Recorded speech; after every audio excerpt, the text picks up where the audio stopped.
क्या होगा जब एक बेटी अपने ही पिता को बचाने के लिए उनसे दूर जाने का फैसला कर ले और उसी पल उसकी जिंदगी में ऐसा तूफान आए जो सब कुछ बदल दे। क्या प्यार सच में दर्द से जीत सकता है, या फिर अतीत की दीपिका की आंखों में आंसू थे, लेकिन इस बार ये आंसू कमजोरी के नहीं बल्कि एक कठिन फैसले के थे। वह अपने बाबा के सामने खड़ी थी, दिल में दर्द और आवाज में कांपती हुई मजबूरी लिए बोली, बाबा, जब भी मैं आपके साथ होती हूं, मुसीबत सिर्फ मुझ पर नहीं, आप पर भी आती है। मैं अब आपको और तकलीफ में नहीं डाल सकती। सॉरी बाबा। यह कहते हुए उसका गला भर आया। उसकी बात सुनकर बाबा का दिल टूट गया, लेकिन उन्होंने खुद को संभालते हुए कहा, बेटा, तू जब छोटी थी ना, तब से दर्द ने तेरा हाथ पकड़ लिया था और तूने उसके साथ जीना सीख लिया। लेकिन अब वक्त बदल गया है। अब उस दर्द का हाथ छोड़ दे, क्योंकि अब तेरी जिंदगी में कोई ऐसा आ गया है जो तुझे खुशियां देना चाहता है। दीपिका चुप रही, लेकिन उसके मन में कई सवाल उठ रहे थे। क्या सच में उसकी जिंदगी बदल सकती है? क्या वह अपने अतीत से बाहर निकल पाएगी? तभी दूसरी तरफ किसी और की नजर दीपिका की खुशियों पर थी। एक ऐसी नजर जिसमें प्यार नहीं, बदला था। वह शख्स गुस्से में बड़बड़ा रहा था, मुझे जेल भिजवाया था ना, अब देखना तेरा क्या हाल करता हूं। उधर दीपिका अपने काम में जुटी थी। उसे एक स्कूल फंक्शन के लिए फूलों की डिलीवरी करनी थी, लेकिन हालात ऐसे बने कि वह समय पर नहीं पहुंच पाई। उसका दिल घबरा गया। अब क्या होगा अगर काम खराब हो गया तो? वह सोच ही रही थी कि अचानक खबर मिली कि स्कूल में आग लग गई है। दीपिका का दिल जैसे थम गया। बाबा, ये क्या हो गया? उसकी आंखों में डर साफ दिखाई दे रहा था। बाबा भी घबरा गए थे, लेकिन उन्होंने खुद को संभालते हुए कहा, शुक्र है भगवान का, तू वहां तक नहीं पहुंची। अब उनके सामने सबसे बड़ा सवाल था, इस स्थिति को कैसे संभाला जाए। दीपिका ने डरते हुए कहा, अब हमारे पास एक ही रास्ता है, सच बता देते हैं और माफी मांग लेते हैं। इसी बीच दीपिका को याद आया कि उसका फोन घर पर ही रह गया है। तभी अचानक फोन बजता है और बाबा उठाते हैं। सामने से आवाज आती है, नमस्ते अंकल, मैं चिराग बोल रहा हूं। दीपिका, ठीक है ना? बाबा थोड़े असहज हो जाते हैं और बताते हैं, यहां थोड़ी परेशानी हो गई है, आग लग गई थी। यह सुनकर चिराग चौंक जाता है। दूसरी तरफ स्कूल की प्रिंसिपल मैम दीपिका से बात करती हैं, तुम सॉरी क्यों बोल रही हो? इस बार तो डेकोरेशन पहले से भी ज्यादा सुंदर था। दीपिका हैरान रह जाती है, लेकिन मैम, मैंने तो फूलों की डिलीवरी समय पर नहीं की। मैम मुस्कुराकर कहती हैं, तुम्हारी टीम से एक लड़का आया था, उसने सब कुछ संभाल लिया। दीपिका के चेहरे पर हैरानी साफ थी। मेरी टीम? वह समझ नहीं पा रही थी कि आखिर ये सब किसने किया। तभी उसके हाथ में पेमेंट थमा दी जाती है, लेकिन वह उसे लेने से मना कर देती है। मैं ये पैसे कैसे रख सकती हूं? लेकिन मैम कहती हैं, ये तुम्हारी मेहनत का हक है। दीपिका जब घर लौटती है तो उसके चेहरे पर उलझन और हल्की सी खुशी दोनों होती हैं। बाबा पूछते हैं, क्या हुआ? दीपिका धीरे से कहती है, वो मुझसे पहले ही वहां पहुंच गए थे और उन्होंने खुद को हमारी टीम का हिस्सा बताया। बाबा मुस्कुराते हैं, जैसे उन्हें पहले से ही सब पता हो। मुझे पता था, वही है जो तेरी जिंदगी की बगिया को फिर से खिला सकता है।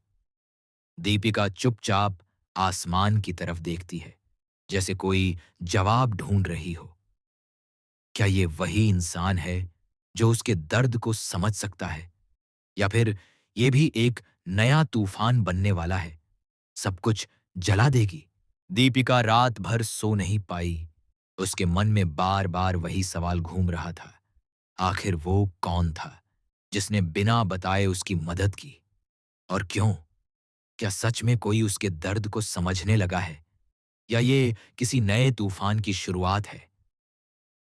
अगली सुबह जब सूरज की हल्की किरणें कमरे में आईं, दीपिका खिड़की के पास खड़ी थी। उसके चेहरे पर एक अजीब सी बेचैनी थी। तभी पीछे से बाबा की आवाज आई, बेटा, हर सवाल का जवाब वक्त देता है, तू बस अपने दिल की सुन। दीपिका ने धीरे से सिर हिलाया, लेकिन उसका दिल अब भी उलझा हुआ था। तभी अचानक दरवाजे पर दस्तक होती है। दीपिका दरवाजा खोलती है और सामने चिराग खड़ा होता है। उसकी आंखों में एक सच्चाई और हल्की सी मुस्कान थी। दीपिका उसे देखकर चौंक जाती है। तुम? चिराग धीरे से कहता है, हाँ, मैं। और शायद तुम्हारे कुछ सवालों के जवाब भी मेरे पास हैं। दीपिका की धड़कन तेज हो जाती है। वह कुछ बोल नहीं पाती। चिराग आगे बढ़कर कहता है, कल जो कुछ हुआ वो मैंने किया। मैं नहीं चाहता था कि तुम्हारी मेहनत पर पानी फिर जाए। दीपिका की आंखों में हैरानी और गुस्सा दोनों आ जाते हैं। लेकिन तुमने मुझे बताया क्यों नहीं? चिराग मुस्कुराता है। कभी कभी बिना बताए किया गया काम ही सबसे सच्चा होता है। दीपिका चुप हो जाती है। उसके दिल में कहीं न कहीं चिराग के लिए एक नरम कोना बनने लगता है। लेकिन तभी अचानक बाहर से शोर सुनाई देता है। दोनों बाहर भागते हैं और देखते हैं कि कुछ लोग गुस्से में उनके घर के पास खड़े हैं। उनमें से एक वही आदमी था जो दीपिका से बदला लेना चाहता था। उसकी आंखों में नफरत साफ झलक रही थी। बहुत खुश हो रही हो ना तुम? अब देखो, तुम्हारी ये खुशियां कैसे छीनता हूं। बाबा तुरंत आगे आते हैं और दीपिका को पीछे कर देते हैं। मेरी बेटी को हाथ लगाने से पहले तुम्हें मुझसे गुजरना होगा। माहौल अचानक बहुत भारी हो जाता है। दीपिका का दिल डर से कांप रहा था, लेकिन इस बार वह पीछे हटने को तैयार नहीं थी। वह आगे बढ़कर कहती है, बस, अब बहुत हो गया। मैंने हर बार चुप रहकर सहा है, लेकिन अब नहीं। उसकी आवाज में पहली बार एक हिम्मत थी। चिराग भी उसके साथ खड़ा हो जाता है। अब वो अकेली नहीं है। ये सुनकर वो आदमी और गुस्से में आ जाता है। लेकिन तभी अचानक पुलिस की सायरन की आवाज गूंजती है। कुछ ही पलों में पुलिस वहां पहुंच जाती है और उस आदमी को पकड़ लेती है। जाते जाते वो आदमी दीपिका को घूरता है। ये कहानी यहीं खत्म नहीं हुई है, अभी तो शुरुआत है। पुलिस के जाने के बाद माहौल थोड़ा शांत होता है, लेकिन दीपिका के मन में डर अब भी बाकी था। वह बाबा की तरफ देखती है, जिनकी आंखों में चिंता थी, लेकिन साथ ही गर्व भी। बाबा धीरे से कहते हैं, आज तूने साबित कर दिया कि तू अब वो कमजोर लड़की नहीं रही। दीपिका की आंखों में आंसू आ जाते हैं, लेकिन इस बार ये आंसू डर के नहीं, बल्कि एक नई ताकत के थे। वह चिराग की तरफ देखती है, जो चुपचाप उसे देख रहा था। दोनों की नजरें मिलती हैं और बिना कुछ कहे ही बहुत कुछ कह जाती हैं। धीरे धीरे दिन बीतने लगते हैं। दीपिका की जिंदगी अब बदलने लगी थी।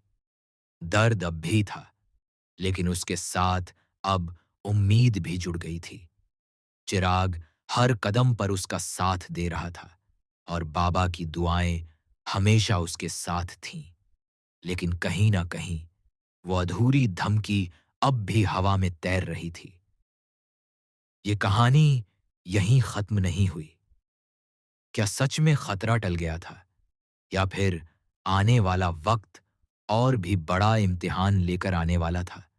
दीपिका ने आसमान की तरफ देखा और मन ही मन कहा, अब चाहे कुछ भी हो जाए, मैं डरूंगी नहीं। और यहीं से उसकी असली कहानी शुरू होती है।